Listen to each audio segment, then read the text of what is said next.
Hello there, this is Heirs to the Kingdom channel, and tonight's lesson we're in Songs of Solomon, chapters 5 and 6. And as you've been following along with this, it's a pretty straightforward reading.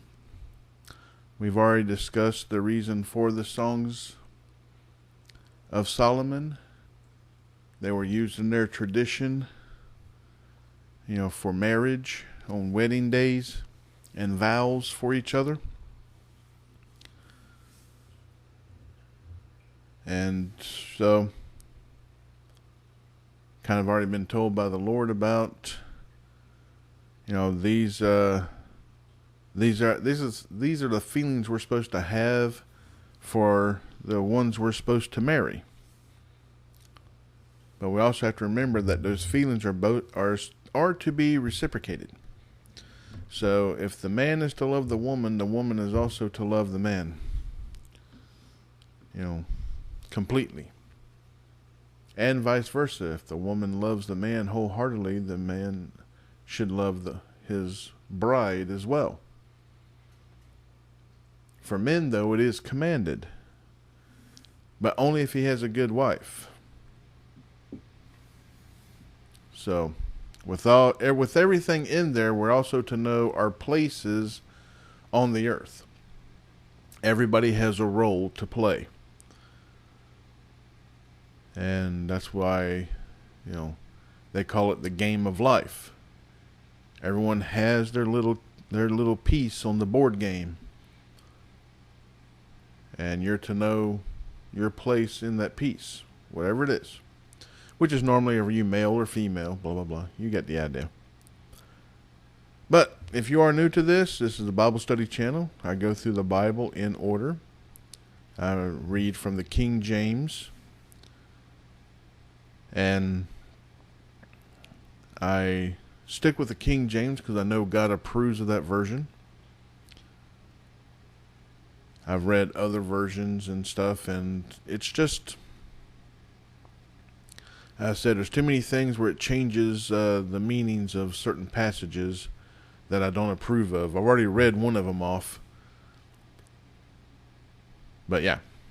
Anyways, I do recommend starting off in Genesis chapter 1 and getting caught up if you don't know the Bible that well and you just clicked on this. If you have been following along, then let's go on. Go ahead and get started with this lesson. It's going to be a fast one again. And like before, I'll read in, I'll say who is speaking at the time. So this first part is starting off with him, then it'll go to friends, and then her. So starting off in, verse 1, it is him speaking. I am come into my garden, my sister, my spouse. Now, if you don't remember, we already covered that on the last lesson, which more than likely with King David's, 1,000-something wives and concubines, more than likely this is a half-sister that he is speaking to, which he himself had more than his father. He had,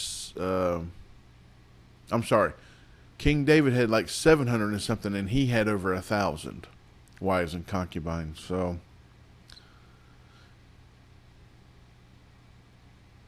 we've already talked about that. And of course, spouse here means bride. She's not wife yet. She is bride. Let's continue on. I have gathered my myrrh with my spice. I have eaten my honeycomb with my honey. I have drunk my wine with my milk. Eat, O friends. Drink. Well, this is the friend speaking. Eat, O friends. Drink, yea, drink abundantly, O beloved. Now it's her speaking. I sleep, but my heart waketh. Now, of course, we know from this, she's dreaming. She's asleep, but she's dreaming. This section's fixing to be said. It is the voice of my beloved that knocketh, saying, Open to me, my sister, my love, my dove, my undefiled.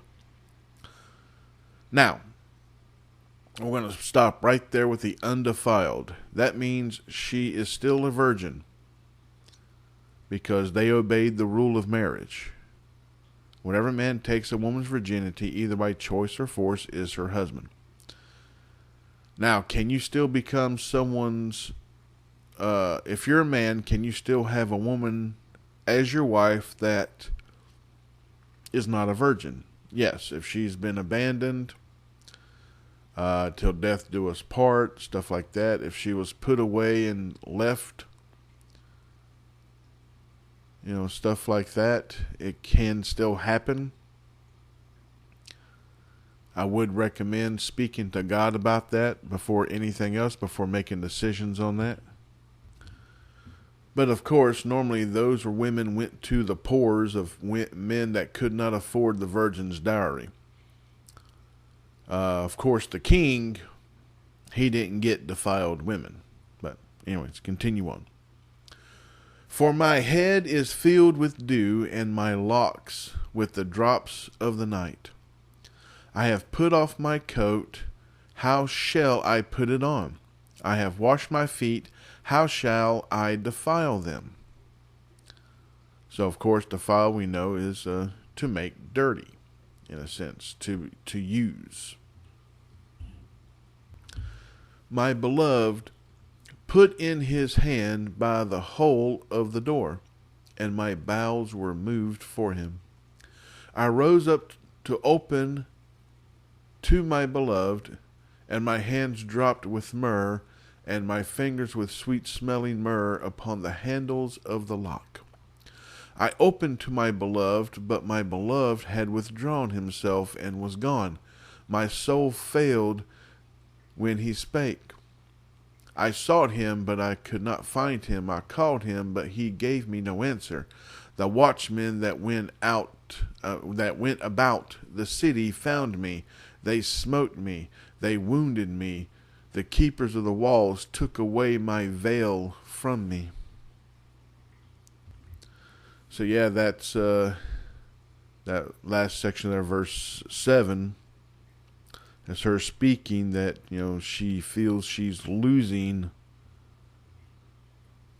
her husband, her soon-to-be husband. The veil is to cover her, before the wedding day. No one's to see her face. Let's continue on, verse 8. I charge you, O daughters of Jerusalem, if ye find my beloved, that ye tell him that I am sick of love. What is thy beloved more than another beloved? Oh, verse 9 here is friends. It's other people. What is thy beloved more than another beloved, O thou fairest among women? What is thy beloved more than another beloved, that thou dost so charge us? And it's back to her speaking. 10.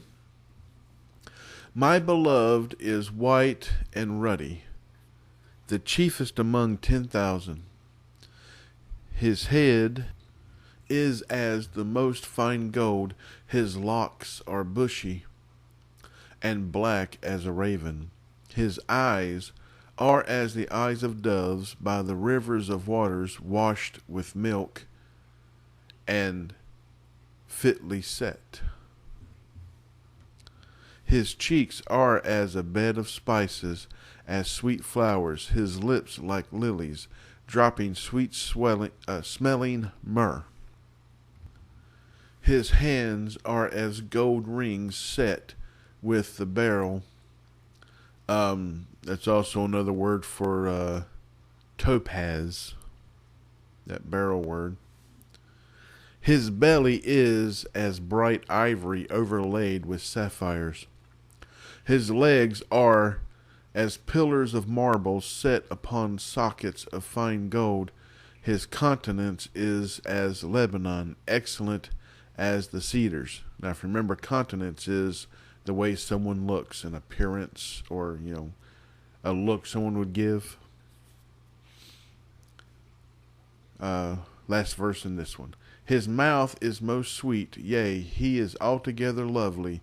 This is my beloved, and this is my friend, O daughters of Jerusalem. All right, so starting chapter 6, this is starting off with friends speaking. And then verse 2 will be the woman speaking, will be her. Whither is thy beloved gone, O thou fairest among women? Whither is thy beloved turned aside, that we may seek him with thee? My beloved is gone down into his garden, to the beds of spices, to feed in the gardens, and to gather lilies. I am my beloved's, and my beloved is mine. He feedeth among the lilies. And verse 4 starts with him. Thou art beautiful, O my love, as Tirzah, comely as Jerusalem, terrible as an army with banners.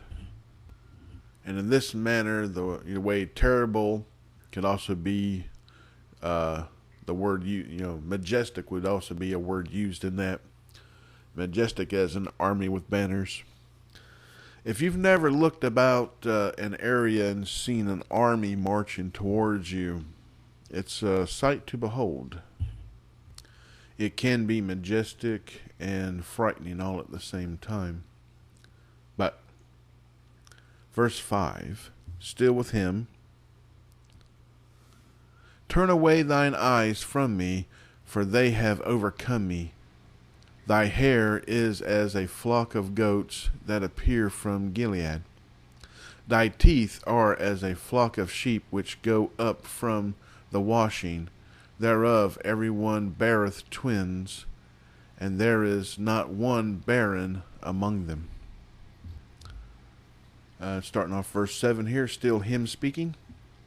As a piece of pomegranate are thy temples within thy locks. There are 80 queens and 80 concubines and virgins without number. Now, the easy way to remember these scores is score would be 20, so 3 times 20 and 4 times 20, so you got 60 and 80. It's an easy way to remember that. Verse 9. My dove, my undefiled, is but one. She is the only one of her mother. She is the choice one of her that bare her. The daughters saw her and blessed her, yea, the queens and the concubines, and they praised her. Now, verse 10 is others or friends speaking. Who is she that looketh forth as the morning, fair as the moon, clear as the sun, and terrible as an army with banners?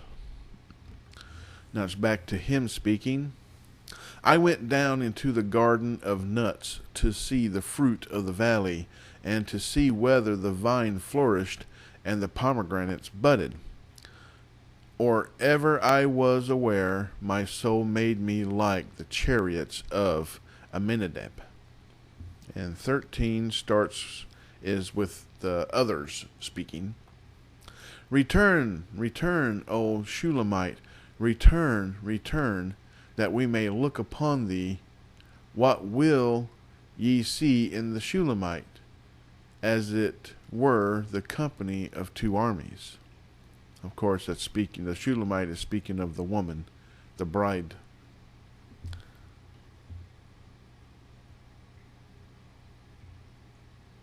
I'm sorry. In the middle of that, when it says, "What will ye see in the Shulamite?"